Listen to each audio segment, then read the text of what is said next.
Hello बंधुरा welcome to math Guru waste Bengal NIS D.El.Ed নিয়ে আজকে একটা মামলা সুপ্রিম কোর্টে হেয়ারিং জন্য লিস্টিং ছিল। আপনাদের জানিয়ে আছে কি সুপ্রিম কোর্ট থেকে যখন Kaushik Das versus the state of West Bengal একটা মূল মামলা করা হয়েছিল 2024 সালে। সেই কোর্টের রায়টা একটা ছিল কি 3 মাস মধ্যে এনআইএস ডিএলএড ক্যান্ডিডেটদের পুরো রিক্রুটমেন্টগুলোটা কমপ্লিট করতে হবে, কিন্তু সেই কাজটা ওয়েস্ট বেঙ্গল প্রাইমারি বোর্ড করেনি। তারপরে একটা contempt of court case file করা হয়েছিল, সেইটাই হেয়ারিং আজকে হয়েছে। কিন্তু আজকে হেয়ারিংয়ে বিশেষ কিছু হলো না। আর এই কেসটাও যেরকম আগে কেসটা একটা ডিসপোজ হয়েছিল সেই কেসটাও ডিসপোজ হয়ে গেছে। কিন্তু এই মামলাটা আমাদের একটা প্লাস পয়েন্ট এইটাই আছে কি আমরা ওখান থেকে সুপ্রিম কোর্ট থেকে একটা লিবার্টি দেওয়া হয়েছে কি আপনারা নিজে হাইকোর্টে গিয়ে যা মামলাটা আছে সেইটা মামলাটা আবার নতুন করে ফাইল করে ওখানে হেয়ারিংটা করাতে আমরা পারবো। মানে এইটা আমাদেরকে একটা প্লাস পয়েন্ট দিয়েছে সুপ্রিম কোর্ট। রিজন আপনাদের জানিয়ে আছে কি এনআইএস ডিএলএড প্রত্যেক স্টেটে একটা আলাদা আলাদা ম্যাটার আছে, যেমনি পাঞ্জাব, ছত্তিশগড় এইসব গভর্নমেন্ট এনআইএস ডিএলএডদেরকে অ্যালাউ করে দিয়েছে নতুন রিক্রুটমেন্টের জন্য। বিশেষ কিছু ওখানে ডকুমেন্ট ভেরিফিকেশন সময় চাওয়া হলো না, শুধু এক্সপিরিয়েন্স সার্টিফিকেটটা দেখিয়ে ওদের ভেরিফিকেশনটা হয়ে গেছে। কেবিসি সেরকমই হয়েছে, মানে আলাদা আলাদা স্টেটে একটা আলাদা আলাদা ডকুমেন্ট ভেরিফিকেশন প্রবলেমটা এনআইএস ডিএলএড ফেস করছে। যেরকম আপনাদের উত্তরাখণ্ডে একটা আলাদা ডকুমেন্ট লিস্টটা চাওয়া হয়েছে, আসামে একটা আলাদা লিস্টটা চাওয়া হচ্ছে, ত্রিপুরাতে 31 মার্চ মধ্যেই সার্টিফিকেট উপরে 31 মার্চ অবধি ডেট থাকলে বলছে তো তোমাদেরকে ডকুমেন্ট প্রসেসে অংশগ্রহণ করতে দেবে, নাহলে দেওয়া যাবে না।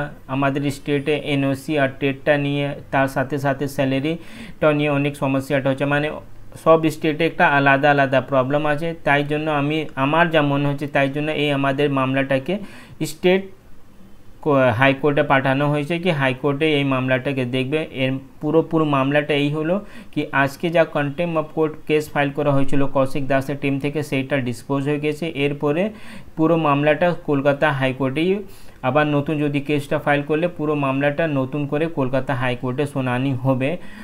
আর একটা মামলা যা ছিল যেটা ডকুমেন্ট ভেরিফিকেশন নিয়ে পুরোপুরি মামলাটা করা হয়েছিল সেই কেসটা এক্ষুনি কিছু হয়নি।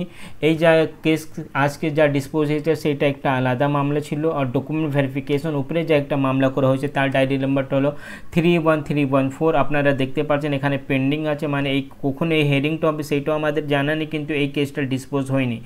আজকে যা কেস ডিসপোজ হয়েছে সেটা একটা আলাদা কেস ছিল 38413, সেইটা ছিল কন্টেম্প অফ কোর্ট।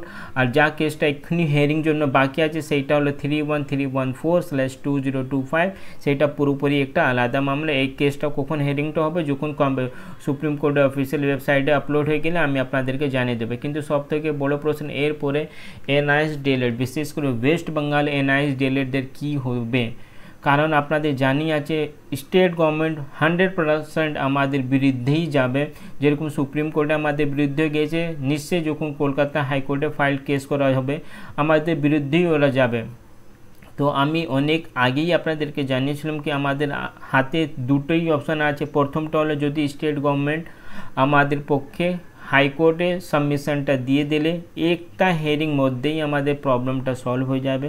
এখানে একটা জিনিস আপনাদেরকে মনে রাখতে হবে, যা হাইকোর্ট হোক নাহলে সুপ্রিম কোর্ট, আমাদের বিরুদ্ধে কোনো রেগুলার ডিএলএড ক্যান্ডিডেট নেই, আমাদের বিরুদ্ধে কোনো বিএড ক্যান্ডিডেট নেই, আমাদের বিরুদ্ধে কোনো অন্য পার্টি নেই। আমাদের বিরুদ্ধে কী আছে, আমাদের স্টেট গভর্নমেন্ট আছে। সেই জিনিসটা আপনাদেরকে মাথায় রাখতে হবে।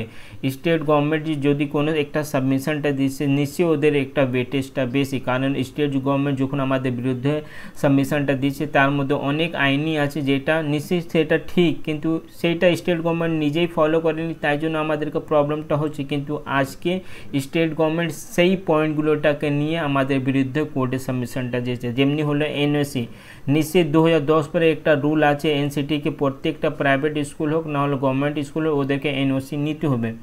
কিন্তু স্টেট গভর্নমেন্ট নিজেই জানে অ্যাট প্রেজেন্ট আমি কথা বলছি 2025 আজকে আমি যদি ডেটে ধরে রাখি 80% এমনি স্কুল আছে প্রাইভেট যাদের এনওসি নেই। তারপরে একটা মামলাটা টেট নিয়ে আছে অ্যাট প্রেজেন্ট, মানে অনেক প্রাইভেট স্কুল এমনি আছে যারা টিচার আছে ওরা টেট কোয়ালিফাই নেই। স্টেট গভর্নমেন্টও এই কথাটা জানে, কিন্তু এটা একটা নিয়ম আছে, এনসিটি একটা রুল আছে, সেইটাকে স্টেট গভর্নমেন্ট ধরে বসে আছে। নিশ্চয়ই তার এফেক্টটা যখন হেয়ারিংটা হবে আমাদের কী করে এটাকে কন্ট্রোল করা যাবে সেইটা অনেক প্রবলেম আছে, সেইটা যা সঠিক কথা আমি আপনাদেরকে জানিয়ে দিচ্ছি। অনেক আগেই আমি আপনাদেরকে জানিয়েছি কি আমাদেরকে প্রত্যেকটা এনআইএস ডিলেট, শুধু লিডারদের আমি বলছি না, প্রত্যেকটা এনআইএস ডিলেটদেরকে নিজে টিএমসি লিডার সাথে গিয়ে দেখা করতে হবে, নিজে প্রবলেমটাকে ওখানে জানাতে হবে, না হলে এই প্রবলেমটা খুব তাড়াতাড়ি শেষ হবে না। যেমনি সুপ্রিম কোর্টে 1.5 থেকে 2 মাস সামার ভ্যাকেশন জন্য বন্ধ থাকে, আজকে আগস্ট 8 তারিখ হয়ে গেছে। আপনাদের জানিয়ে আছে সেপ্টেম্বর মাস থেকে আমাদের পূজা ছুটি থাকবে, সেই সময় হাইকোর্ট, কলকাতা হাইকোর্ট এক টানা বন্ধ থাকবে পুজোর ছুটি সময়।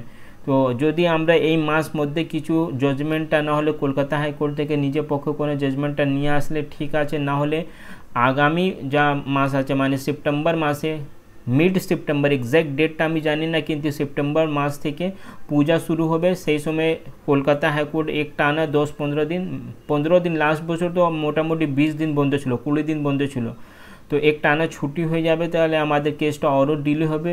আর 2022 রিক্রুটমেন্টে বিশেষ করে আমাদের এনআইএস ডিএলএডদেরকে পার্টিসিপেট করানো অনেক আমাদেরকে প্রবলেম হয়ে যাবে যদি আমরা এই আগস্ট মাসে অবধি কিছু নতুন একটা আমাদের পক্ষে জাজমেন্টটা না আসতে পারে। এর মাঝখানে একটা একদম ছোট্ট রিলিফ এইটাই আছে কি যেরকম আমাদের একটা রিলিফ গ্যারান্ট করে আমাদের কেসটা বলা হয়েছে কি আপনারা গিয়ে কলকাতা হাইকোর্টে কেসটা ফাইল করলে, সেম একটা কেস অলরেডি গুয়াহাটি হাইকোর্টে চলছে। এই কেসটা 3টে হিয়ারিং হয়ে গেছে। নেক্সট হিয়ারিং ডেট নিশ্চয়ই এখানে শো করছে না, কিন্তু এখানে লাস্ট যা হিয়ারিং হয়েছিল এই কেসটা গুয়াহাটি হাইকোর্ট, এইটাও কেস যা করা হচ্ছে সেটা পুরোপুরি ডকুমেন্ট ভেরিফিকেশন উপরেই করা হয়েছে। লাস্ট হিয়ারিং এই কেসে হয়েছিল 30/7/2025। যেদিন এই কেস হিয়ারিংটা হয়েছিল সেই দিন জজ সাহেব একটা অর্ডার পাস করেছিল কি 10 দিন মধ্যে স্টেট গভর্নমেন্টকে নিজে কাউন্টার ফাইলটা, এফিডেভিট ফাইলটা সাবমিশন দিতে হবে। তারপরে এখান থেকে কিছু না কিছু নেক্সট হিয়ারিং যে ডেট যখনই হবে, আশা করছি আগের সপ্তাহেই হয়ে যাবে এই কেসে, কারণ 10 দিন তো অলরেডি হয়ে গেছে।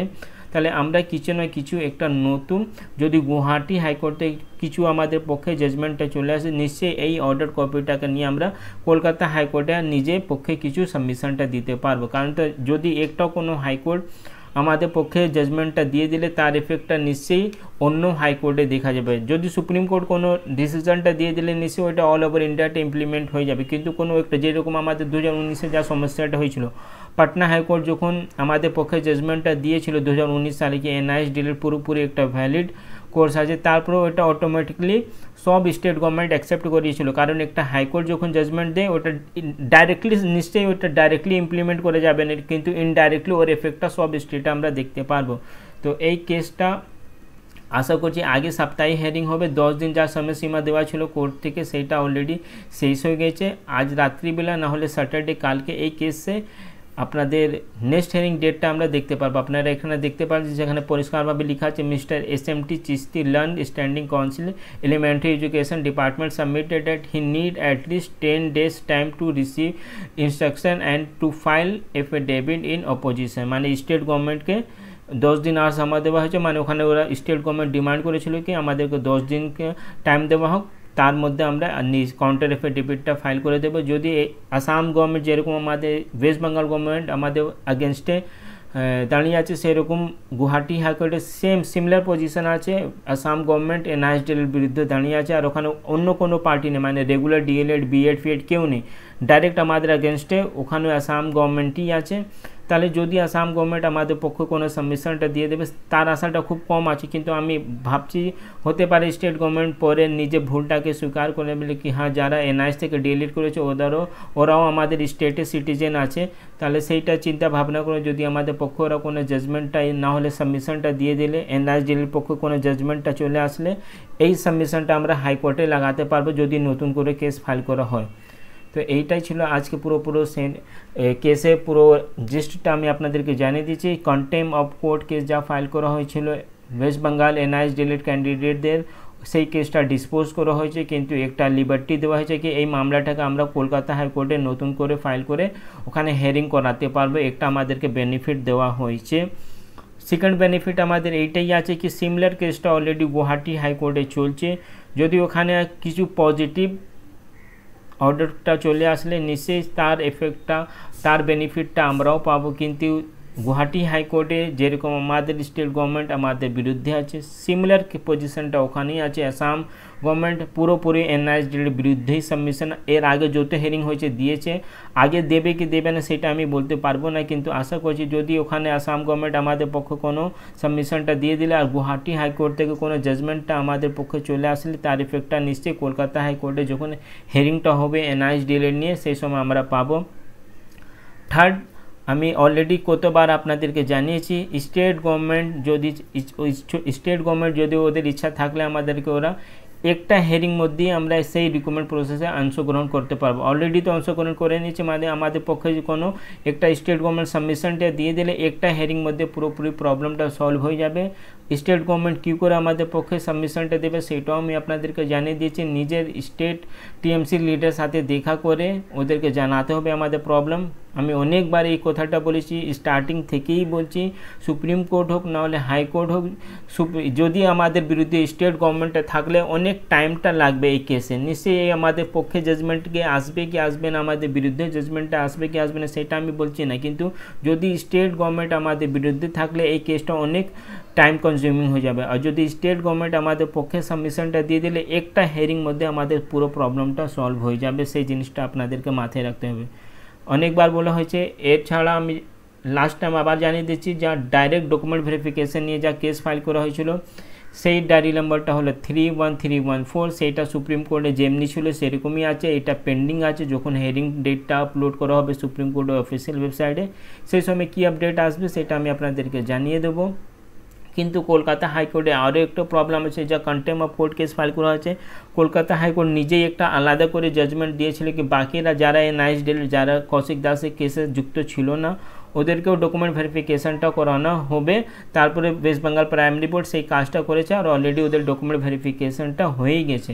তো আশা করছি 10-15 দিনের মধ্যে হতে পারে ওয়েস্ট বেঙ্গল প্রাইমারি বোর্ড যাদেরকে ভাবছে এরা ভ্যালিড ক্যান্ডিডেট ওদের মেরিট লিস্টটা দিয়ে দেবে, কিন্তু তার মধ্যে অনেক প্রবলেম।